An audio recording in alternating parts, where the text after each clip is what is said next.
अपने हिस्से में समंदर नहीं आने वाला।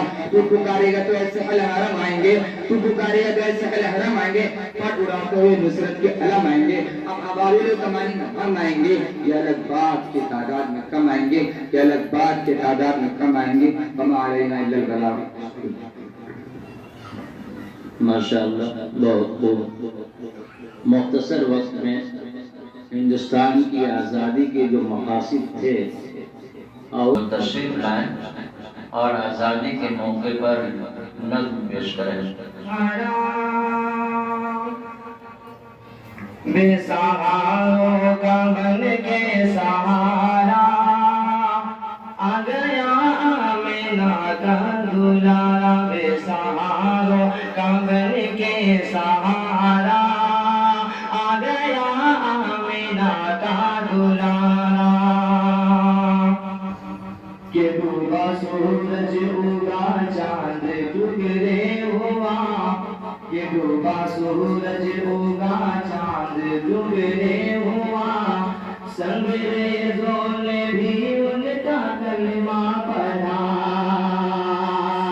ये डूबा सूरज उगा चांद टुकड़े हुआ, संगरेज़ों ने भी उनका कलमा पढ़ा। ये डूबा सूरज उंगली का अदना इशारा, उंगली का अदना इशारा आ गया आमिना का दुलारा।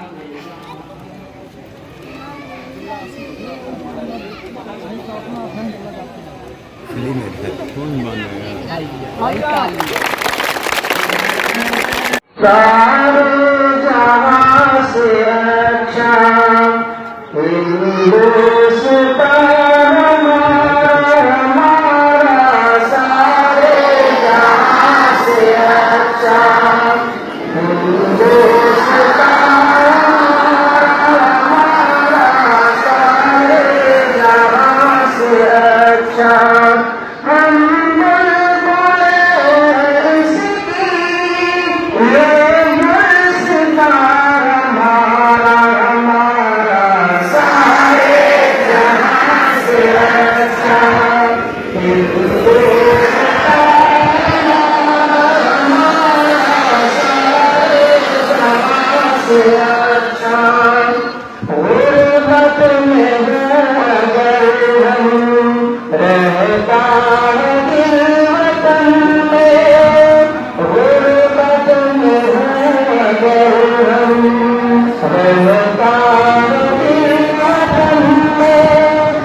तारीफ डालेंगे। हिंदुस्तान की आज़ादी में सबसे बड़ा किसी का अगर रोल रहा है, पूरी दुनिया उसको जानती है, तो जान ले वो शाह वलीउल्लाह मोहम्मद रहमतुल्लाह अलैह।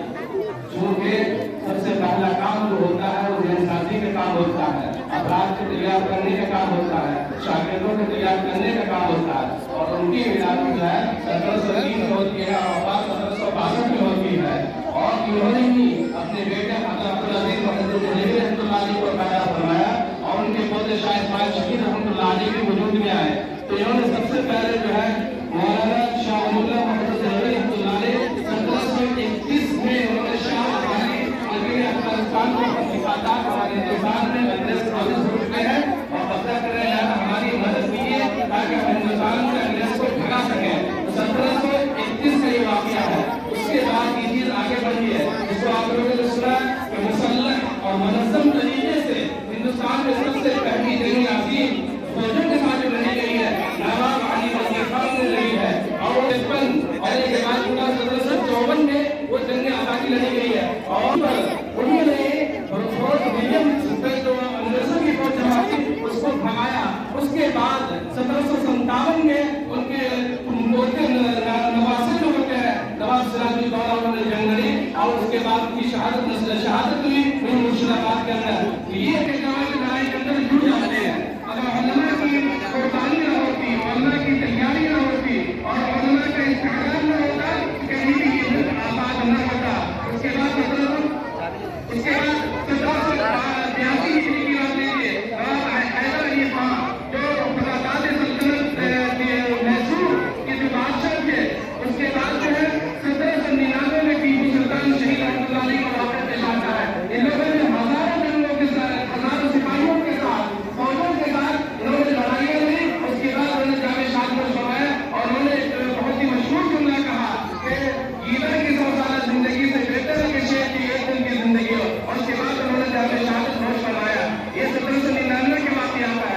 उसके बाद आइए 1800 में 1825 के अंदर तहरीक शहीदैन का वजूद आता है, जिसमें अहमद शहीद रहमतुल्लाह अलैह और इस्माइल शहीद रहमतुल्लाह अलैह दोनों जो है पूरे मैदान को तैयार करते हैं। और पंजाब के करीब में जो बस्तियां हैं, जो इलाके जो सूबाजात थे, जो राजाओं का इलाका है, चाहे राजा रणजीत सिंह का इलाका हो, चाहे शीर सिंह का इलाका हो, इन सारे इलाकों में मिल जाके जो है लोगों को तैयार किया, उनके खिलाफ जंगें लड़ी। उसके बाद 1821 में इन दोनों की शहादत होती है।